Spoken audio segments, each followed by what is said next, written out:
everyone, welcome back to Katarina's Garage. My name is Katarina Lloyd, and today, well, we're going to talk about something that honestly has been a bit of a hot topic actually on my TikTok channel, although people on YouTube also have talked about it quite a bit in the past as well, and even on Facebook and etc, etc. But it involves this car. And this car, well, it's a good car. I love this car. There's nothing wrong with it. I mean, there is a couple things wrong with it, but besides the point, you know, it runs and drives down the road. It will not give me any problems in that regard. However, people always ask me, why am I spending my time and money with this inline 6 rather than swapping it to a V8? And I can't give you a proper logical answer to that. Because most people would have swapped this for a V8 a long time ago.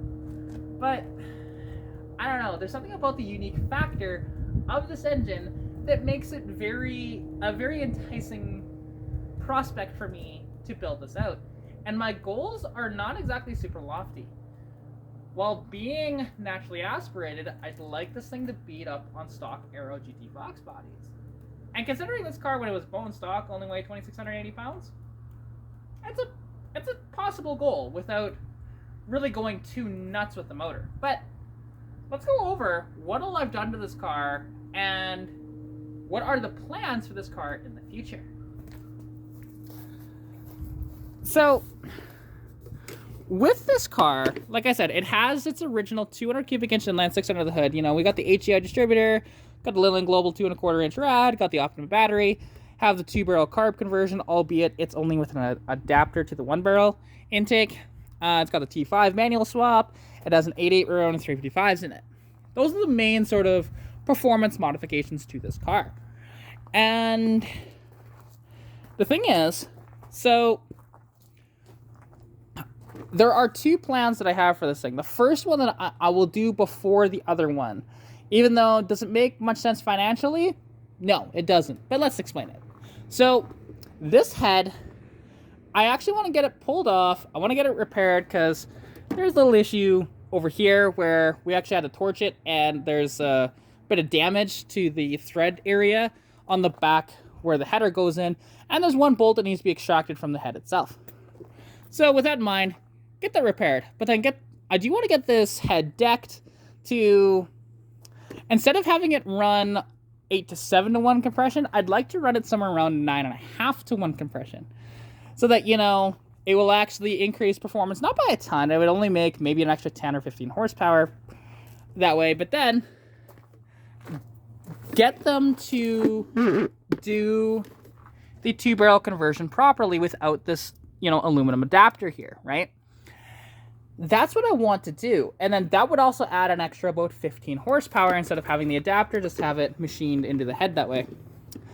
And then with my header, with those upgrades, it would add somewhere around 35-ish horsepower to the crank, right? Give or take, because it's a long tube header. And the reason why I say that, because normally you don't get those kind of numbers from even a long tube header on V8s. But if we come down here, we shall see this awful exhaust manifold, because it goes from like this 5, maybe 4.5, 5-inch collector down to this about 1.25 inch, I believe it is, right there. So it just kills flow entirely. With a long tube header in this thing that I have, I just either need to modify it or get the K-member modified, because it hits about right here-ish. Because that header, what I found out, the reason why it doesn't fit, it's not for a 200. It's for a 250 in a Maverick. So it's one of these things. But get that in there. So all that right there. So let's just see really quick. 35 plus an extra 30 horsepower right there. 65 is not too bad out of this little thing. Now, that might be a little lofty, but not really. Once you're able to add extra air, that header will actually be a lot more effective up top. And then I already run this thing. I used to run it on 87 octane, but it actually runs a lot better on 91 or 93, so that's what I have in it right now. I've got a double roller timing chain in there as well, but like I do want to throw a cam in it, but it's extra about 10 or 15 horsepower as well.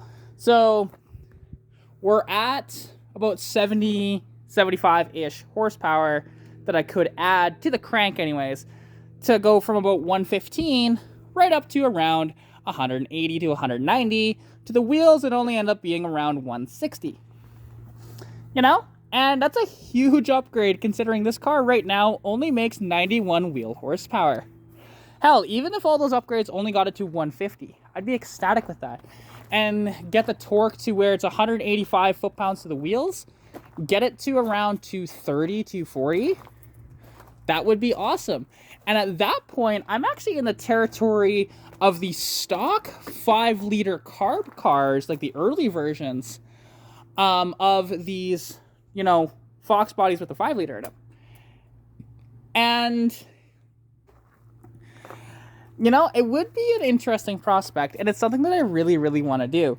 There is no logical sense to do this, genuinely, other than I've already spent the money to retain the inline 6 rather than to swap it. So, not that I haven't thrown around the idea of putting a 250 in here, so the header would just fit all together, but it's a lot of work. You have to cut the oil pan, combine a 250 oil pan with a 200 oil pan, kind of a pain, and then I'd have to go V8, bell housing, flywheel, starter. Again, it would cost me probably around $600 to $800 just to do a 250 swap, only to gain like 15, 20 horsepower, but then have the header just fit without modifying anything. So, I don't know. But yeah, this car, I have improved it drastically from when it was stock.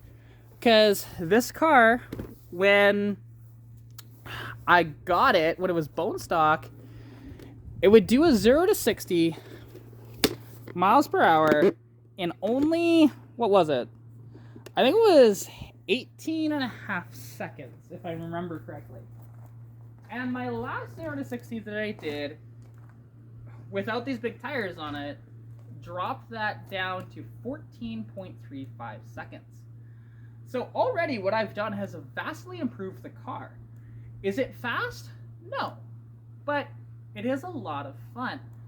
And my goals with it in the end, I'd love to be able to, like I said, beat up on stock Aero GT box bodies while also getting right around 30 miles per gallon on the highway. You know, lofty goals, absolutely. And modifying something to beat a stock car seems weird. And you're right, it does. Why wouldn't I just modify it so that it could, you know, be better than a modified version of that car? And it's kind of due to the limitations of this engine. And also how much that I do not want to stress out the motor too much where I just blow it up. You know, because there's a fine line between modifying it so that it's still reliable and good and starts every time, to when it's just like a full race car and it's not reliable anymore. So yeah, we shall see how this goes. And I think all of that head work and whatever else like that will be done over the winter time, because I won't be driving this in the winter anymore. The plan is to drive the Capri in the winter. And my Mustang is a rocket comparatively to this. Because, yes, it is an inline 6. Yes, it does have a manual transmission in it. But it has got 247 rear gears. So it does 0 to 60 miles per hour in around 27 seconds. It is brutally slow. I gotta swap all the starter solenoid because unfortunately I broke it. The stud just snapped off, which sucks. So I'm gonna have to, like I said, swap all that solenoid. And then, yeah. This thing also needs some rust repair. I have a rear bumper cover that I'll just throw on it because I have one. There was the stock one off of that car. It's got a hole about right here in that bumper cover, but nah, I don't care. And this bumper actually, hey, free weight savings.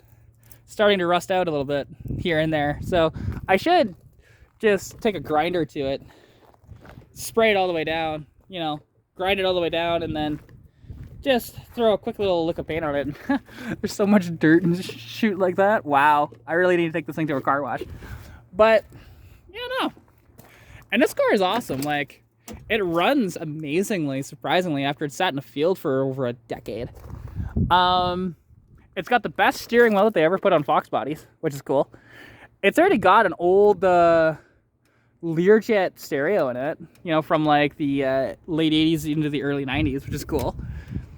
And yeah, now the Achilles heel of this one is that the shock towers are gone. So what's going to happen with this one, over the coming weeks, I'm going to take a trip down to Cochrane, and I'm going to drive Stitch down there to kind of just visit with a couple of my friends, and he's going to see how thick the metal is on the shock tower areas of the stock, you know, Fox bodies, before I end up driving this, because he claims that within one day, like if I get there in the morning with the car, that he can get this done. Which, I don't know, it's a lot of work, but, well, let's show how much work he's gonna actually have to do here. All right, so we see here, this side's the worst. You know, you can see quite a bit around that brake proportioning valve. But then we go to this side as well, and you can see it's starting to delaminate there at the same time. I don't know if you really see it properly. You might be able to see it if you zoom in there, but yeah, so that's the main problems with this car. That and the brake booster doesn't work, but I mean, kind of look at it. It's not pretty. But the brakes work okay, so that's good.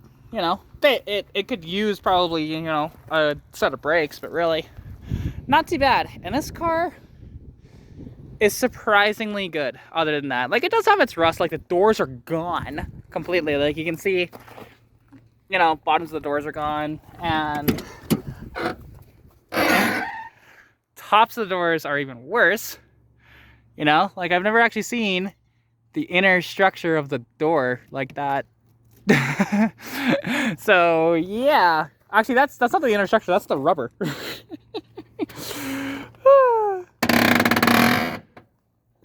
But yeah, so that's kind of the idea with this one. I didn't pay a lot of money for it, and I'm not gonna dump a bunch of money into this car. We are gonna do like a bubble conversion hatch on it, to be honest, because I'm getting one for free, and this hatch it doesn't look right on the car, and it's rusted out anyway. So yeah, but that fan shroud back here, it's for a V8. That'll actually go, so it was gonna go on that, but actually it's gonna go on this. So I might just stick with the copper rad in here, because you can see it, and it works good. Somebody swapped this out at one point, because you can see it's for an automatic, and they put these plugs in so that, you know, nothing gets in there. But yeah, because this would have had a 0.6 of an inch rad in it when new. Ask me how I know. That's what that car had. So yeah. And this one, like, it's interesting because there's this bracket here that I think was for air conditioning, but I'm not going to put AC in this thing.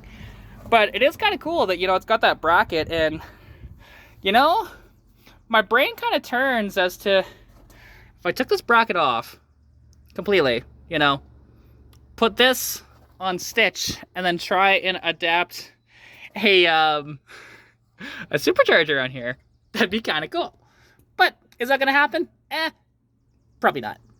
Although, I do need, because this, yeah, this one's good, but check this out. Now, and it might just be able to be pressed back on, I do not know. But, well, I got a belt squeal in this car, and I figured out why. Right? And so, I need to get that fixed.